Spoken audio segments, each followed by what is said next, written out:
Hello, and welcome to this new episode of the Gaia Climate Quest.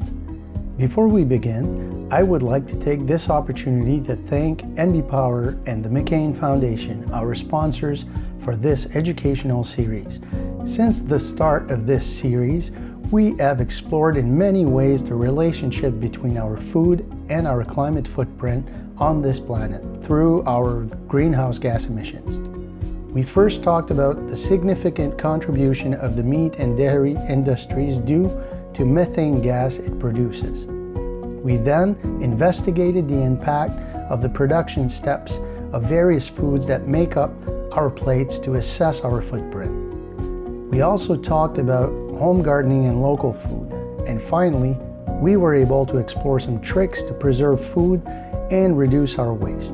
Today, in this new episode, we will discover a few strategies to revalue some of our food waste. Here's a quick look.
Now that the grass is exposed outside, that birds have started singing, it sure feels like spring.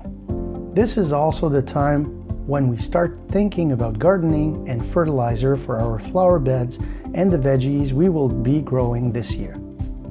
And when I say fertilizer, I think of compost, another way to reduce food waste. Remember that organic matter ending up in our landfill decomposes mainly without oxygen, which instead produces methane, a greenhouse gas 25 times more powerful than carbon dioxide released by our cars, factories, or certain power plants.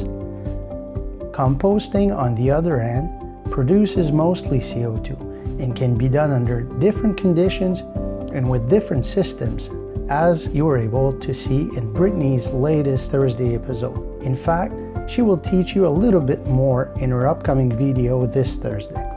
Today, we are going to explore ways to reuse some of our food waste instead of sending it to the landfill. There are several techniques to keep part of the value of these leftovers, including composting, but also making vegetable broth. And did you know that some of our leftovers can even easily grow back without too much effort and give you new fruits and veggies? Lettuce, celery, and green onions are some of those products.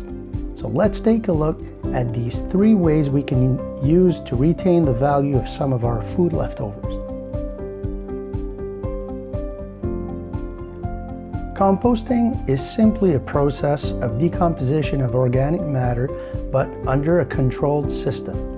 This process is the result of the work of living organisms such as bacteria, fungi, and insects that work together to transform the added residue into a healthy soil fertilizer that some even call black gold. Leftover compostable food is close to half of the garbage content in an average household, around 40% to be precise. Fruit and veggie peels, plant scraps, weeds, all these things that are often sent to landfills by simple reflex. These organic materials could very well nourish the soil in flower and garden beds.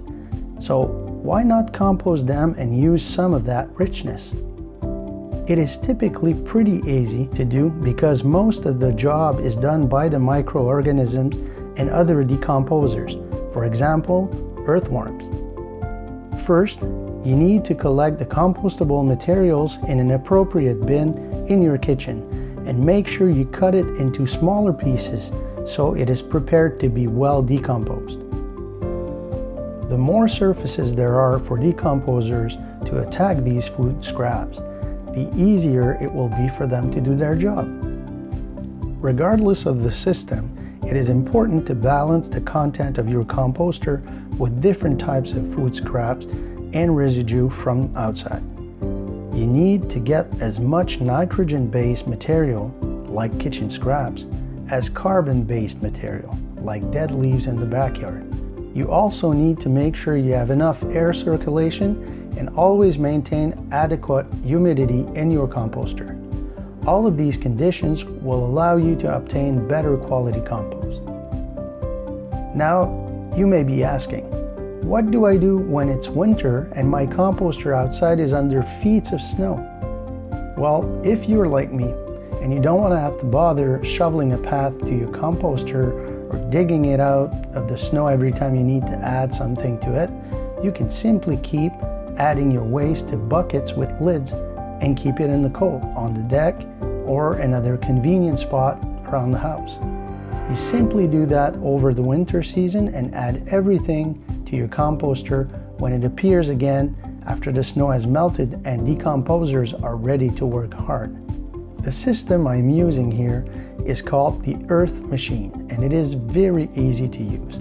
The company's website explains the steps really well.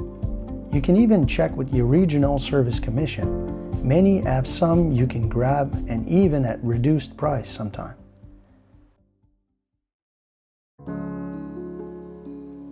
Before adding them to your composter, some types of veggie leftovers can be used as base to make broth for your favorite recipes.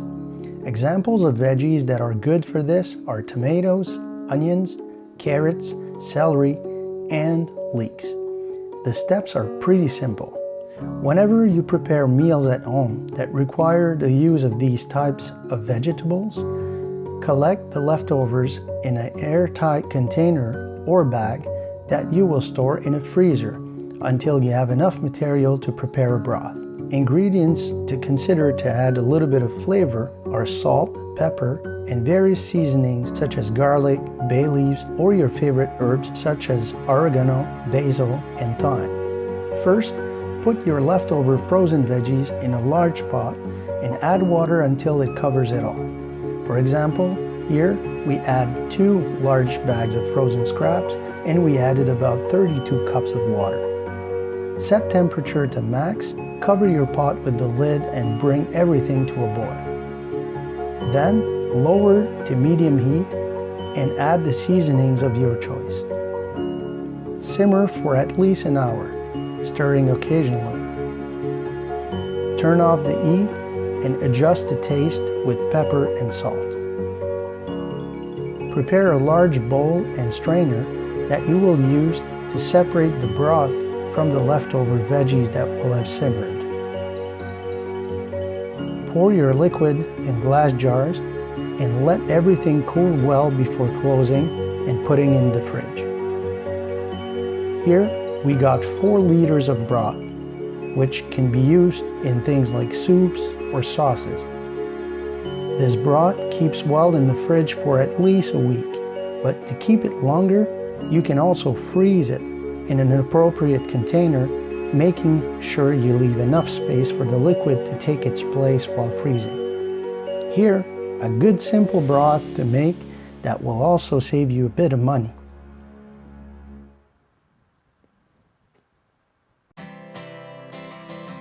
Regrowing some veggies can be quite easy by simply reusing certain leftovers from your kitchen. The base of a lettuce, a celery, or shallots. for example, can sprout again in a simple container filled with water. Look at some results. Fun to watch and easy to care for. All you need to do is change the water from time to time and make sure to place them on the edge of a sunny window. These new sprouted veggies can then be planted in pots or backyard garden. Check out the activity sheet I've included in the description of this video right here below. Have fun, and don't forget to share your questions, comments, and results in a photo or video on social media using hashtag Gaia Climate Quest. You will add your name to the draw of a beautiful reusable water bottle from the Gaia project. Good luck! Special thanks to the McCain Foundation and NB Power for supporting this educational initiative. Stay tuned for more from the Gaia Climate Quest.